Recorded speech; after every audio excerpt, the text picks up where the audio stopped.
Bonjour et bienvenue dans cette leçon numéro 1.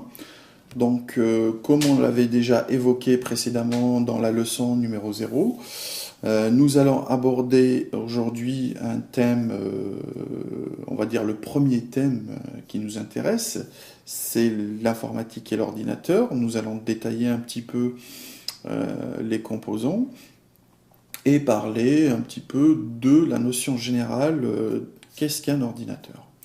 Donc la dernière fois, on a vu que l'informatique, c'était un outil formidable pour faire plein de tâches, pour automatiser notre travail, pour nous rendre la vie plus agréable, pour nos loisirs. Et aussi, nous avons vu qu'il y avait pas mal de problématiques avec l'ordinateur et l'informatique en général, à cause d'un manquement, on va dire, de notions de base. Donc on ne connaît pas des choses simples dans l'informatique, euh, ce qui nous pénalise dans l'utilisation. À savoir que l'ordinateur et l'informatique domestique moderne a été créé pour monsieur et madame tout le monde. C'est-à-dire n'importe qui, normalement, peut utiliser un programme, un ordinateur facilement. Mais ces gens-là, ils rentrent dans l'aventure sans avoir quelques connaissances de base. Et tout le bénéfice est gâché, ou presque. Il y a toujours des problèmes, il y a des bugs, il y a des plantages, on ne sait pas, ça marche pas, pourquoi, j'arrive pas à faire ci, j'arrive pas à faire ça. Donc ça, on l'a vu, on a parlé rapidement de ça dans la leçon numéro 0. Aujourd'hui, on va commencer depuis le début, j'allais dire, les fondamentaux. Euh, Ce que nous allons faire un travail de simplification. Et c'est une grande simplification. Pour que ce cours puisse être accessible à tout le monde, il faut qu'on mette, comment dire, les choses vraiment à plat et qu'on commence avec des notions vraiment basiques qui sont, j'allais dire, un peu, qui sont pas très justes, mais qui sont nécessaires pour qu'on puisse bâtir dessus et aller de l'avant. Donc pour les gens qui connaissent un petit peu l'informatique, je sais que c'est pas, ça, vous n'allez pas être d'accord sur tous les points. C'est une chose que je vous l'accorde, mais je pense, à mon avis, qu'il faut des fois simplifier les choses pour les rendre accessibles, ensuite monter dans la difficulté progressivement. Bon, alors, on a fait une petite introduction où on a parlé de ce qui rendait l'informatique si difficile à utiliser. On a même donné des exemples. L'exemple de la personne à qui on veut apprendre à conduire une voiture, qui ne sait pas ce que ça veut dire le mot volant, il ne sait même pas ce que c'est. Voilà, c'est mort, on peut rien faire. On a donné des exemples, on est parti sur des exemples, qu'est-ce qu'un répertoire, qu'est-ce qu'un fichier, voilà. Maintenant, on va rentrer dans le vif du sujet. On va commencer par la terminologie. Bon. Terminologie, ça veut dire, on va s'attaquer au mot informatique, le décomposer, comme à l'écran, vous arrivez à le voir là à l'écran. Le mot informatique est composé de deux parties. La première partie, c'est information, et la deuxième partie, c'est automatique. Donc, grosso modo, le mot informatique, quand on mélange ces deux concepts, veut dire le traitement automatique de l'information. C'est-à-dire qu'on a des informations et qu'on va les traiter et avoir des résultats, et on va essayer de faire ce traitement et obtenir ces résultats d'une manière automatique. Voilà. Donc le mot, il a été... maintenant, tout le monde sait de quoi on parle quand on dit informatique, mais je pense que on prend, comme je vous l'ai dit, depuis le début, et on monte. Voilà. Donc là, informatique, on passe à autre chose. Un bref historique. Avant, je ne vais pas vous faire tout l'historique de l'informatique, avant l'apparition du transistor, après l'apparition, bon, là, l'être humain, depuis le début, son rêve, c'était essayer de créer une espèce d'intelligence qui arrive à raisonner, à résoudre des problèmes, à faire des calculs. Et ça, depuis l'Antiquité. Bien sûr, ils n'avaient pas les moyens techniques, ni les connaissances pour y arriver. Et les choses sont venues petit à petit, vers 1900, on va dire 20, 30, 40, 50, 60, jusqu'à notre jour, où les choses ont commencé un peu à évoluer et à progresser. Donc ici, vous voyez un exemple d'un ordinateur de 1946. Hein, c'est pas le seul exemple, hein, il y en a des tas et des tas. Je vous invite à aller sur Internet pour voir un peu, faire une petite recherche sur l'historique des ordinateurs, pour voir un peu tout ça. C'est très intéressant et très vaste. Et comme on le voit ici, la taille gigantesque d'un ordinateur en 1946, qui faisait des calculs tout simples, hein, il faut le dire, qui nécessitait des équipes de chercheurs qui étaient super pointus, qui connaissaient, qui étaient vraiment, on va dire, des professionnels, hein, c'était pas monsieur, madame, tout le monde, comparé à aujourd'hui, pour nous les utilisateurs. Il fallait une place énorme, il fallait des moyens de refroidissement, il fallait voilà, beaucoup d'électricité. Bon, on prend l'exemple de cet ordinateur. Donc, cet ordinateur Lignac de 46, donc il pesait plus de 30 tonnes, donc vous imaginez un petit peu avoir 30 tonnes d'informatique chez vous pour faire des opérations toutes simples, c'est pas évident. Une surface, il était étalé sur une surface de 72 mètres carrés, donc quand même c'était une grande salle. Et il effectuait environ 330 multiplications par seconde. Donc vous voyez aujourd'hui qu'avec une petite calculatrice, on peut faire beaucoup mieux. Voilà, on peut faire pas mal de choses. Bon. Ça, pour vous dire que l'évolution a été rapide, mais il y a eu quand même une évolution. On a démarré de très loin avec rien du tout, et petit à petit, dans les années 50, 60, 70, 80, où on a eu pas mal de miniaturisation des composants, d'une, et on a eu, dans les années 80, l'apparition des ordinateurs individuels. Donc à l'époque, il y avait IBM, il y avait Apple, et certains d'autres. Donc cette apparition des ordinateurs individuels, ou PC comme on les appelle, personnel computer, ces outils-là sont rentrés dans la vie de tous les jours, et l'informatique s'est métamorphosée. C'est-à-dire, à l'époque, il fallait être docteur, ou mathématicien, ou chercheur, ou électronicien, pour pouvoir utiliser ou entretenir un ordinateur. Aujourd'hui, ou même avec l'apparition de ces appareils que je disais tout à l'heure, les PC, les personnels computers, ces ordinateurs individuels, donc, étaient destinés au grand public. À monsieur, madame, tout le monde, on peut les allumer, les éteindre, faire des traitements, faire de la maintenance, les réinstaller, beaucoup de choses. Donc l'informatique a été très très simplifiée par rapport à ça. Maintenant, nous allons prendre un ordinateur et nous allons le décomposer pour voir comment il fonctionne et quels sont les composants qui le caractérisent. Donc un ordinateur se compose de deux branches distinctes, on va dire de sous-organes. On a tout ce qui est matériel et tout ce qui est programme. Donc on peut faire une séparation. Matériel, en anglais on dit hardware. Bon, c'est pas un mot qu'on utilise tous les jours, mais si un jour on vous dit hardware, ou vous entendez à la télé, ou peu importe le mot hardware, eh ben vous saurez de quoi on parle. C'est-à-dire on parle des composants matériels. Et on a la partie logiciel, programme, qu'on appelle software en anglais. Cette partie programme, on va l'aborder tout à l'heure. Si on fait un parallèle entre un être humain et un ordinateur, tout ce qui est matériel, hardware pour l'ordinateur. Pour l'être humain, c'est son corps. C'est les organes, le sang, les cheveux, voilà. C'est tout ce qu'on peut toucher, tout ce qui est palpable.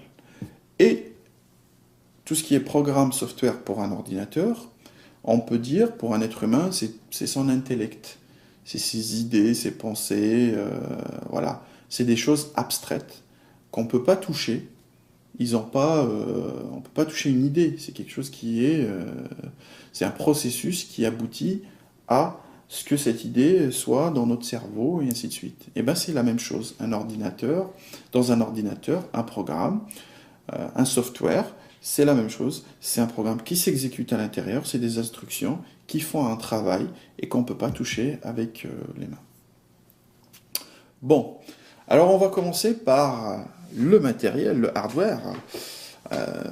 Comme je vous l'ai dit, il ne faut pas avoir peur, hein, on va les aborder petit à petit, sereinement, doucement, et essayer de décortiquer ces concepts.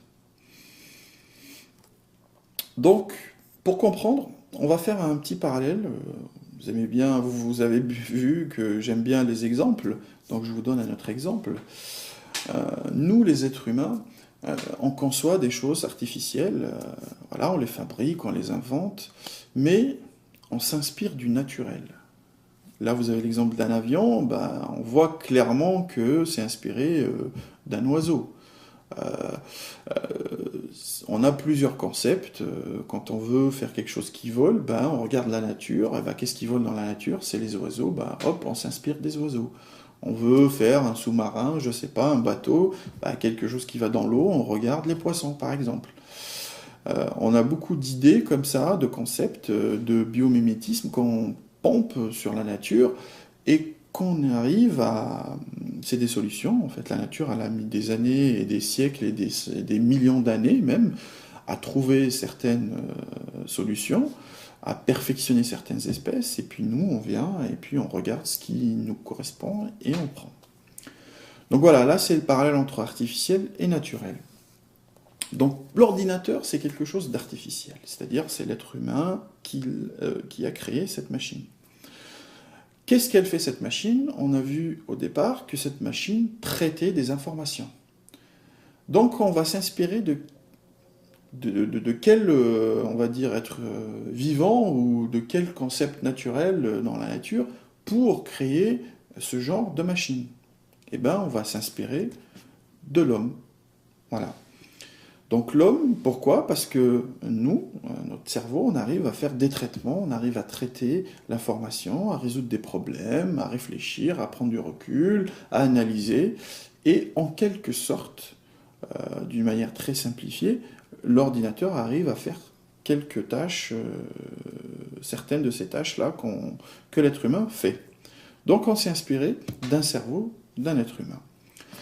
Et pour comprendre le fonctionnement d'un ordinateur, on va garder en tête le fonctionnement d'un cerveau humain. Donc l'ordinateur.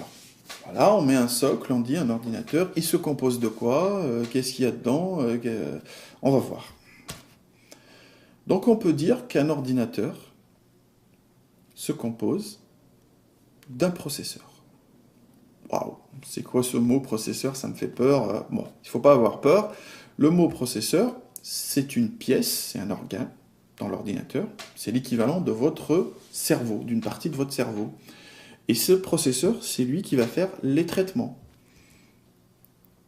C'est-à-dire, on va introduire des instructions, des données, dans ce processeur, et ce processeur va nous faire un traitement. D'accord? Donc là, on voit la définition. Le processeur, c'est le composant qui exécute les programmes, et en anglais, on appelle ça un CPU. Bon, c'est une abréviation, on ne va pas rentrer dans les détails, mais c'est l'organe, l'essentiel, c'est l'organe qui exécute les traitements.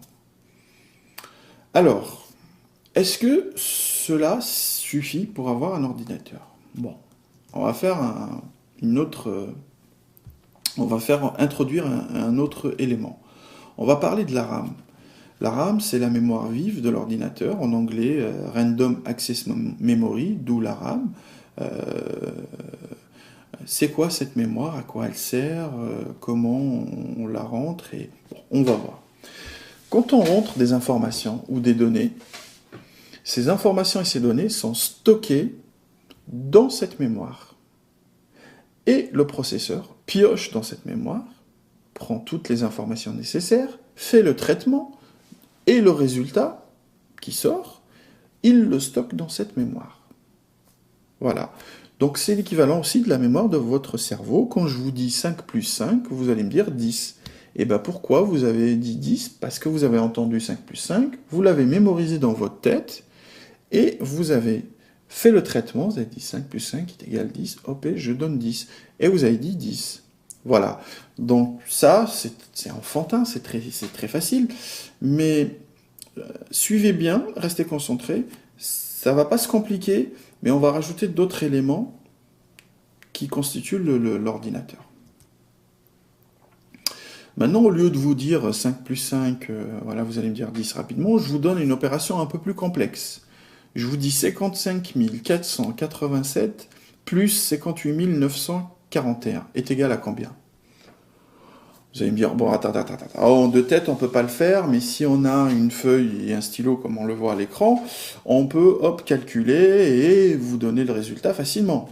Ok, mais l'ordinateur peut le faire, parce que, la différence entre vous et l'ordinateur, parce que la mémoire de l'ordinateur est capable, est plus grande que la vôtre, elle peut, la mémoire courte, hein, bon, on ne va pas rentrer dans le cerveau et ses fonctionnalités, mais là on parle de la mémoire courte de notre cerveau. Quand je vous dis 5 plus 5, vous le retenez dans votre cerveau, votre mémoire arrive à écrire toute la phrase.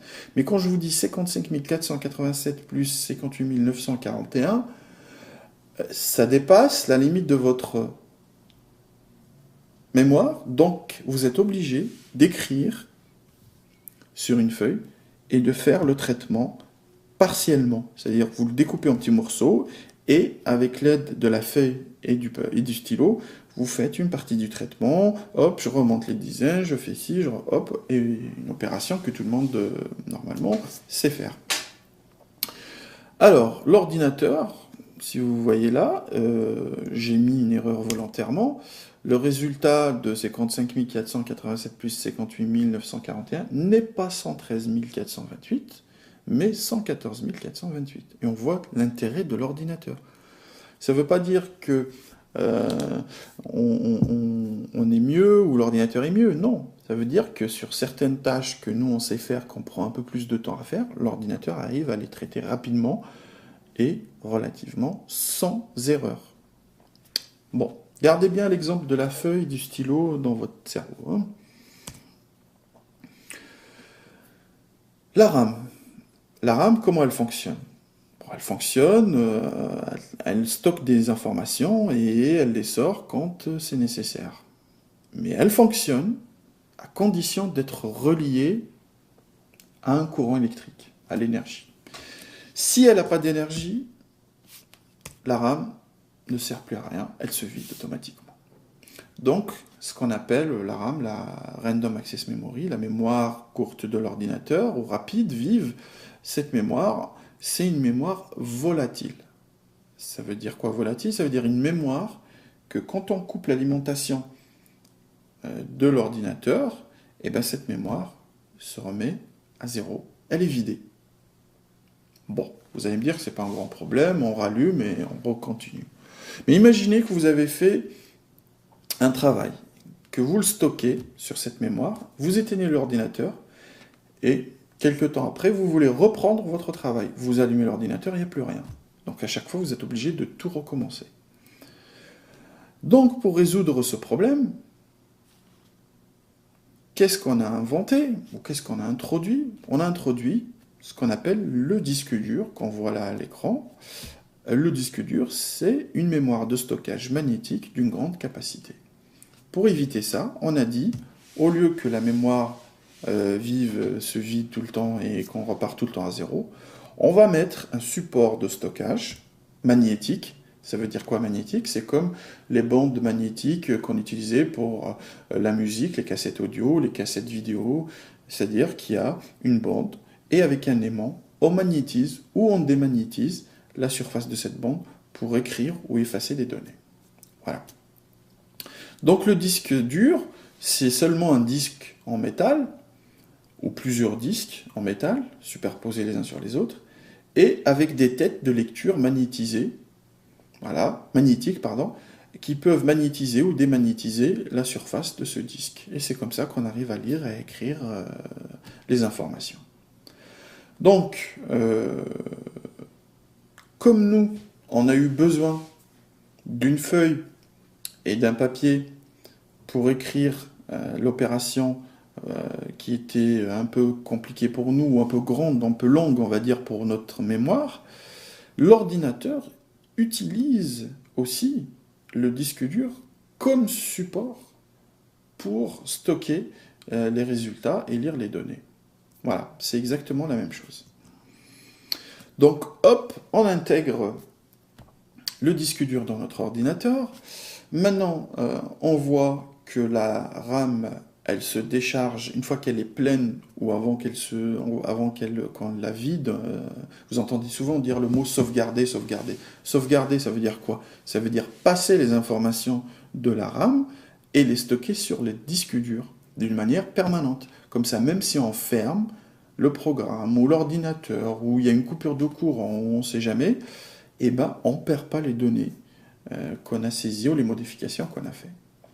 Donc dans notre boucle là, on voit l'exécution, on voit que le disque dur ne parle pas directement avec le processeur. Voilà, donc il y a un processus logique entre disque dur, RAM et processeur, dans les deux sens, pour écrire et lire les informations. On a toujours notre opération, 55 487 plus 58 941, hop, on la fait, on la rentre, elle est stockée sur le disque dur par exemple. Si on veut la traiter, hop, elle est chargée dans la mémoire l'envoie au processeur, le processeur traite, renvoie sur la mémoire l'enregistre sur le disque dur, et si on veut l'afficher, on peut l'afficher à n'importe quel moment. Alors, est-ce qu'on est arrivé au bout, on a tout terminé, on n'a plus besoin de... Eh ben, non. Il reste un composant qui est un composant majeur aussi dans l'ordinateur. Et ce composant, on l'appelle la carte mère. Alors, la carte mère, c'est le support d'interconnexion des composants de l'ordinateur. Bon. Comme son nom l'indique, c'est une carte électronique, hein, c'est comme une carte avec des composants électroniques, avec des emplacements pour placer nos organes, le processeur, la RAM, le disque dur, sur cette carte mère. Donc la carte mère, c'est le socle sur lequel est fixé les différents composants. Et elle fait aussi office, puisque c'est elle qui les relie physiquement, de liens. Elle filtre les échanges entre ces différents composants. D'accord? Bon, je simplifie, hein, mais c'est comprendre les notions de base. C'est que c'est la carte mère, c'est le support où on va implanter nos organes. Voilà. Donc il faut que tout soit compatible, que les composants soient compatibles avec la carte mère. Il faut que cette carte mère soit alimentée par l'électricité pour pouvoir elle-même alimenter le reste des équipements et pouvoir aussi gérer les échanges et la circulation des données entre les différents organes. J'espère que c'est clair. Et hop, on fait rentrer la carte mère dans notre ordinateur. Du coup, notre ordinateur, donc c'est ça le fondement, la base d'un ordinateur, c'est une carte mère, un support de stockage, sur lequel on fixe des composants, on fixe un processeur qui est le cerveau qui va exécuter les traitements, on fixe une RAM qui est une mémoire vive, très rapide, mais volatile, pour traiter les informations, et une mémoire dite de stockage, ou lente, comme un disque dur. Et notre ordinateur, il est complet. Bien sûr qu'il reste d'autres composants, mais à l'intérieur de notre ordinateur, on n'a besoin que de ça pour pouvoir utiliser un ordinateur. Il y a autre chose. Donc, une fois qu'on a notre ordinateur, comment on introduit les données dans cet ordinateur? D'accord? Et comment on exploite les résultats? Il faut avoir des outils, des organes qui nous servent à rentrer les infos, et une fois que ces infos sont traitées, qui nous les ressort. Voilà. Ça, c'est ce qu'on appelle les périphériques d'entrée. Tout ce qui nous sert à rentrer des informations, c'est des périphériques d'entrée. Tout ce qui nous sert à sortir des résultats, c'est des périphériques de sortie. Le mot périphérique, il vient assez souvent dans l'informatique. Vous l'avez vu tout à l'heure, périphérique veut dire les équipements qui sont à la périphérie de mon ordinateur, qui se connectent dessus ou qui sont dans son entourage direct. Et c'est pour ça qu'on les appelle les périphériques. Bon, c'est quoi ces périphériques? C'est un gros mot pour dire les choses qu'on connaît tous les jours. Les périphériques d'entrée, on a par exemple la webcam. Là, vous me voyez à l'écran, il y a une caméra qui me filme. Ça veut dire qu'il y a une image qui est rentrée dans l'ordinateur, et ben elle est rentrée à travers un périphérique d'entrée qui est une caméra. La souris, c'est pareil. Vous vous servez de la souris pour cliquer sur un bouton, entrer une donnée, déplacer, copier, et ben c'est un périphérique d'entrée. Le clavier, c'est un périphérique d'entrée, c'est le périphérique d'entrée par excellence, c'est là où on rentre les lettres, les chiffres, quelques instructions, et voilà, on communique avec l'ordinateur, on rentre ce qu'on veut à l'aide de ce clavier. Vous entendez mon son aussi, ça veut dire qu'il y a un micro qui enregistre le son. Le micro, c'est un périphérique d'entrée, parce qu'il nous permet de rentrer le son dans l'ordinateur. Et aussi, on a l'exemple d'un joystick ou d'une manette qui sert à diriger un personnage ou à jouer voilà, à l'intérieur d'un environnement de jeu. Et ben, c'est un périphérique d'entrée. Donc, tous les périphériques qui prennent l'information et qui la font rentrer dans l'environnement d'un ordinateur, c'est des périphériques d'entrée. Maintenant, les informations sont rentrées, il y a un traitement qui s'est opéré, il y a des choses en contrepartie qui doivent sortir. Comme je vous disais tout à l'heure, il y a une caméra qui me filme, et bien quelque part, je dois pouvoir sortir ces images ou cette vidéo. Et bien, je la sors sur un écran. Quand je la vois sur un écran, c'est un périphérique de sortie. Le son, c'est idem. Tout ce qui est enceinte et les baffes et tout ce qui s'ensuit, c'est des périphériques de sortie. Ils font sortir le son, c'est des périphériques de sortie. On a l'imprimante qui est un périphérique de sortie. Tout ce qu'on a écrit sur l'ordinateur ou tous les documents, voilà, on peut les sortir. Donc ça, souvent, quand il y a un problème, l'utilisateur ne sait pas où est le problème. Est-ce que le problème, il est dans mon périphérique d'entrée? Est-ce qu'il est au niveau de mon ordinateur? Ou est-ce qu'il est au niveau du périphérique de sortie? On ne sait pas. Et c'est ça qui agace un peu les utilisateurs. Des fois, la webcam ne marche pas. Pourquoi? Parce que la webcam, elle est en panne. Non, c'est pas la webcam qui est en panne. Parce que dans l'ordinateur, il n'y a pas le programme qui s'est installé. Ou parce que l'écran ne renvoie pas cette image. Et ça crée une frustration. Et on a ras-le-bol. On dit, bah voilà, moi, l'informatique, ça me saoule, j'arrête. Et non.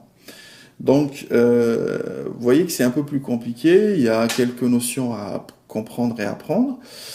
Et là, je pense que c'est assez clair pour vous. On a détaillé ce qu'il y a à l'intérieur. Et là, on parle de partie matérielle, hein, du hardware. Hein.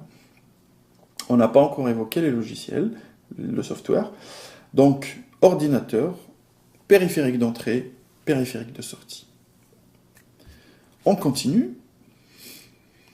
On revient au début. Donc, on a dit que l'ordinateur se composait d'une partie palpable, matérielle, voilà, hardware, et d'une partie abstraite qui est programme, software. On a dit c'est l'équivalent de l'intellect pour nous. On va aborder maintenant le software, les programmes, cette partie qui n'est pas palpable. Donc, On a la définition, là, je vous invite à aller sur le site de Wikipédia pour voir un petit peu toutes les définitions, les mots qu'on a sortis ou ressortis, pour approfondir, si vous avez envie d'approfondir, bien sûr, tout ça. Euh, un programme, là, par exemple, on dit, est une suite d'opérations prédéterminées destinées à être exécutées de manière automatique, etc., etc. Bon, quand on lit ça, ça ne nous parle pas trop. Je vais vous donner un petit exemple pour mieux comprendre. Prenons un enfant, voilà, cet enfant ne sait pas conduire un vélo. Il n'a jamais conduit de vélo de toute sa vie. Même un adulte n'a jamais conduit de vélo de toute sa vie. Eh ben, on lui donne un vélo et on lui dit, bah voilà, il faut que tu apprennes à conduire ce vélo, vas-y, entraîne-toi. Quelque temps après, on revient, on trouve cette personne tout à fait capable de conduire un vélo, voilà, il tourne tranquille.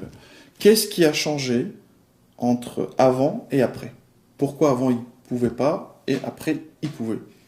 C'est seulement le programme dans son cerveau, il a créé un programme pour piloter son corps et le vélo. Et tant que ce programme n'était pas créé, eh ben, il était incapable de conduire ce vélo. Voilà. Et ben dans les logiciels, dans les ordinateurs, les logiciels, c'est la même chose. Le logiciel sert à développer une faculté ou à résoudre un problème, effectuer une tâche, une mission. Voilà, d'un ordinateur. Je vais vous donner des exemples après, mais aussi un programme, il ne faut pas confondre le programme et son support. Là, vous voyez les supports. Un programme peut être stocké sur une clé USB, sur un disque dur, sur la RAM, sur un DVD, une disquette, une carte mémoire, etc., etc., etc. Le disque dur n'est pas le programme. La RAM n'est pas le programme. La clé USB n'est pas le programme. C'est juste le support sur lequel ou dans lequel on met ce programme. Et ce programme, comme on l'a dit tout à l'heure, quand il s'exécute, il permet aux organes, à l'hardware, comme on a dit tout à l'heure, aux organes, au matériel, d'effectuer certaines tâches. Donc il faut bien saisir la nuance entre le support et le programme. Ok? On prend un DVD ou un CD, il y a un programme qui est écrit dessus, ou un film. Le film, on ne peut pas le toucher. C'est l'interprétation, c'est le déroulement de ce programme qui va, dans un environnement logique, qui va créer ce film, ou qui va créer cette application, ou etc., etc. Donc les programmes, comme on l'a dit tout à l'heure, ils servent à effectuer certaines tâches. Par exemple, pour calculer, je veux calculer, faire une opération. Voilà, toute simple. Eh bien, j'ai besoin d'un programme qui montre à l'ordinateur comment calculer.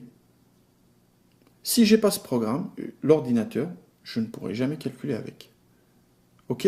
Bon, bien sûr, dans les ordinateurs que vous achetez, il y a déjà une calculatrice et tout. Ok, on parle d'un ordinateur nu, il n'y a aucun programme dedans, et ben on ne peut pas l'utiliser.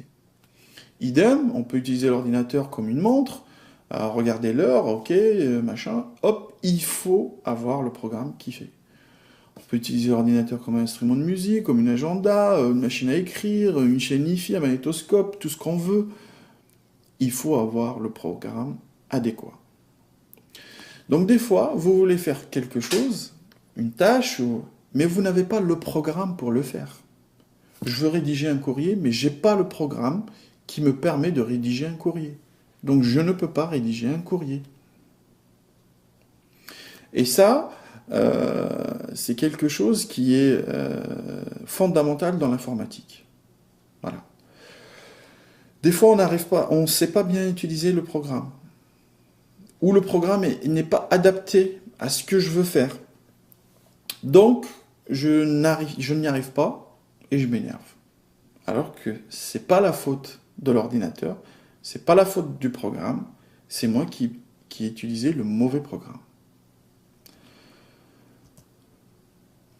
Donc voilà, dans cette leçon 1, j'espère que ça a été clair. Donc, on a fait une petite introduction, on a parlé brièvement de la problématique de l'informatique et des ordinateurs.